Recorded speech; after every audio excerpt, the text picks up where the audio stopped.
She said it quietly, like a truth she had already accepted, like a sentence handed down long ago. Men don't like single moms. The words hung between them in the small coffee shop, heavier than the rain tapping against the window. Her fingers tightened around the paper cup, knuckles pale as if she was bracing for impact. She didn't look at him when she said it. She never did when she talked about things that hurt. Instead, her eyes drifted to the door, to the world outside where people came and went without knowing. How hard it was just to sit here and be seen. Ethan felt something shift inside his chest. Not anger, not pity. Something deeper. Something that felt like a crack opening in a place he didn't realize had been sealed for years. Her name was Lily. They had met 2 weeks ago when her son spilled juice all over Ethan's laptop at the same cafe. She had apologized so many times her voice shook, already reaching into her worn bag to offer money she clearly didn't have. Ethan had laughed it off, bought the kid a cookie, and told her accidents were proof you were alive. That was how it started, small, human, ordinary. Now here they were again. Lily was 32, but life had etched lines of responsibility into her face that made her look older when she was tired, and younger when she smiled. She worked 2 jobs. Her ex had disappeared before their son's 2nd birthday. Since then, every decision she made carried weight. Rent, groceries, daycare, and the quiet fear that she might never be chosen again, not as a woman, but as a whole person. "I'm not complaining," she added quickly, still not meeting his eyes. "I get it. Men want easy, freedom, no baggage." Ethan leaned back, studying her the way he studied problems at work. Not to judge, but to understand. He was a software engineer, good at solving things that followed logic. This didn't. "My mom was a single mom," he said. Lily looked up then, startled. "She raised me alone after my dad died," he continued. 2 jobs. Late nights. Cold dinners that somehow tasted like love anyway. Her grip loosened on the cup. "She used to say the same thing you just did," Ethan went on. "That no one would ever want her because she came with a kid and a tired heart." Lily swallowed. And she was wrong. Something flickered across her face. Hope, maybe, or fear of it. Ethan leaned forward now. "The men who don't like single moms aren't scared of you. They're scared of responsibility, of depth, of love that actually means something." The cafe felt quieter, like the world had paused to listen. Lily laughed softly, but it broke in the middle. "You say that like it's simple." "It's not," Ethan said. "But it's worth it." She studied him, searching for the catch. There always was one. Kind men didn't stay. Kind words didn't last. She shook her head. "You're different now. Talk to me in a year." Ethan smiled gently, but there was something firm in his eyes. "I don't run from hard things." She didn't know it yet, but in that moment, everything she believed about love had begun to crack, and his reaction was only just beginning to shock her. Lily tried to keep her distance after that day, not because Ethan had said anything wrong, but because he had said too much that felt right. Experience had taught her that hope was dangerous. It snuck in quietly and left loudly. Still, Ethan didn't disappear.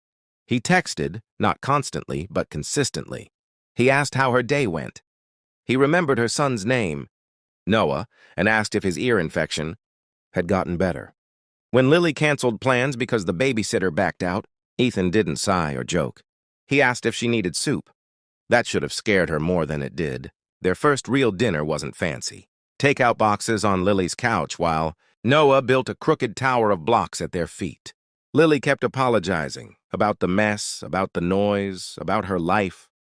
Ethan kept smiling like none of it was a problem. When Noah tripped and scraped his knee, Lily rushed over, heart pounding. Ethan followed, kneeling beside them, calm and steady. He didn't try to parent. He didn't step back either. He just handed Lily a tissue and said, "You've got this." Later that night, after Noah fell asleep, Lily finally said what had been sitting in her chest for weeks. "You don't have to do this," she whispered. "Do what?" "Us, this, my life." Ethan turned to her. "I know." "No," she said, voice shaking. "You don't. Men always think they know. Then reality hits. Sick kids, no spontaneity, an ex who still exists, a woman who's always tired." Ethan listened. Really listened. When she finished, tears streaking her face, he didn't rush to fix it. I won't pretend it's easy, he said. But I'm not here because it's easy. I'm here because you're worth it. Lily shook her head. You'll change your mind. Maybe, he admitted gently. But that won't be because you're a single mom. It'll be because I wasn't strong enough. And that would be on me, not you. Those words did something to her. They didn't erase her fear, but they shifted its weight. For the first time, she wasn't being asked to shrink her life to be lovable. Weeks passed. Ethan showed up, school meetings, late-night pharmacy runs. He never asked Lily to choose between him and her son.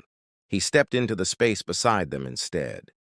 Then, one evening, Lily overheard a conversation she wasn't meant to hear. Ethan's friend, voice low but sharp. Why would you sign up for that? She's got a kid. You'll never be first. Lily froze in the hallway, breath caught. This was it. This was where men always agreed and walked away. Ethan's reply was calm, unhesitating. If you need to be first to feel secure, you're not ready for love. There was a pause. She's not a burden, Ethan continued. She's a woman who survived. And that kid? He's not competition. He's proof of her heart. Lily pressed a hand to her mouth, tears burning. In that moment, she realized his reaction wasn't just shocking. It was rewriting everything she thought she knew about men. Love and her own worth. The real test came when life did what it always did. It got messy. Noah got sick again, worse this time. Hospital lights, long nights. Lily sitting in a plastic chair, counting beeps and trying not to fall apart. She didn't call Ethan at first. Old habits told her to carry it alone. When he found out anyway, he didn't ask why she hadn't called. He just showed up with clean clothes, coffee, and quiet strength. One night, Lily finally broke. This is what I meant, she sobbed. This is the part men leave for. Ethan took her hands. This is the part that matters most. Noah recovered. Life returned to its exhausting normal. But something had changed. Inside Lily. She wasn't bracing for abandonment anymore. She was standing in truth. Months later, at a family gathering, someone joked, "Man, you're brave." Dating a single mom. Ethan smiled, unfazed. I'm lucky. Lily watched from across the room, heart full and steady. She remembered that day in the café, the way she had said it like a fact. Men don't like single moms. She had been wrong, not because all men were different, but because the right one was. Ethan didn't love her despite her being a single mom. He loved her with her whole story. And in doing so, he taught her something she would carry forever. The right love doesn't ask you to come alone. It walks in beside you, no matter how full your hands already are.